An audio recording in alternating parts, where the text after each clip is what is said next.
एक पुत्र था जिसका नाम था श्रृंगी ऋषि।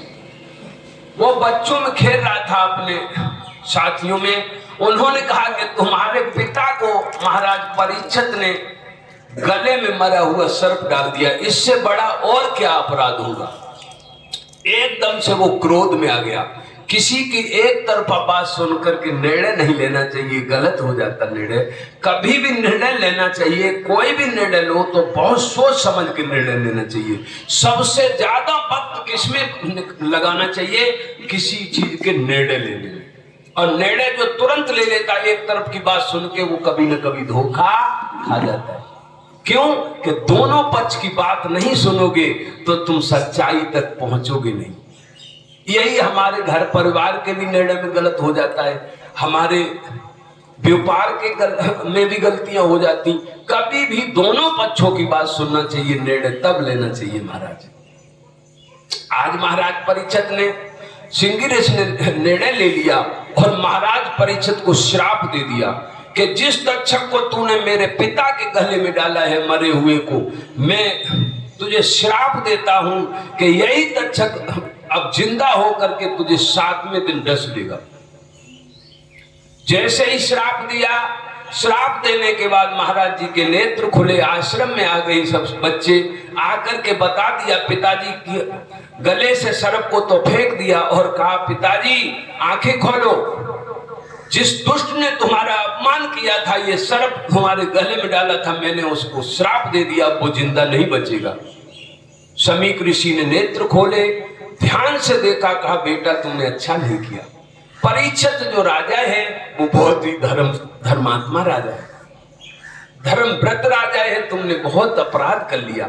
तुमने नहीं जाना परीक्षित कभी कोई अपराध करने वाला नहीं है। उसके यहाँ तो गाय और ब्राह्मण और संत के लिए प्राणों से बढ़कर के आदर है।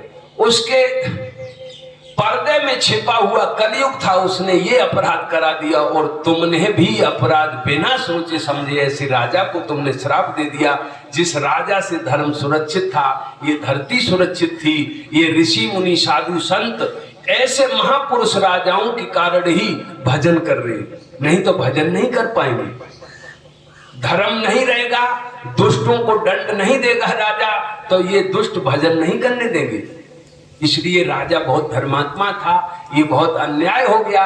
और समीक ऋषि ने अपने शिष्यों को भेजा और कहा महाराज परीक्षित को जाके बता दो कि वो अपने कल्याण का कोई उपाय सोच ले।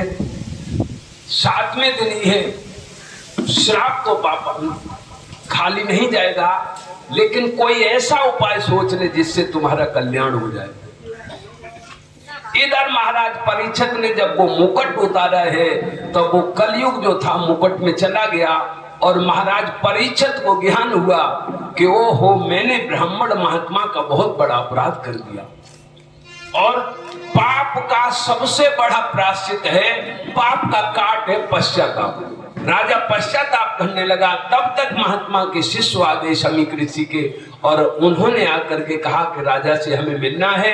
अंदर गए, उन्होंने जाके कहा महाराज तुम्हें हमारे गुरुदेव के पुत्र ने श्राप दे दिया, आपने जो अपराध किया था उसके कारण आपको श्राप दे दिया और आपको 7वें दिन तक्षक खा लेगा।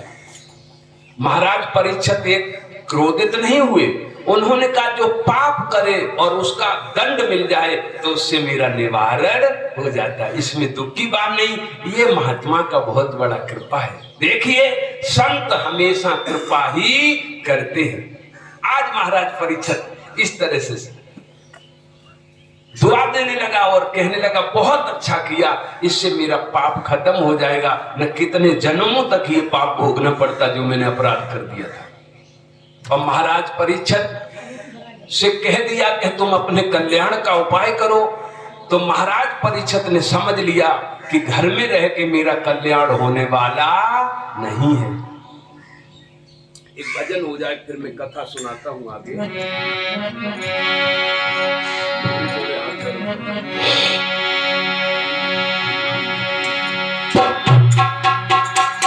आग लगी आकाश में और उड़ उड़ गिरे अंगार, जो ना होते संत जन तो जन्म मृत्यु संसार।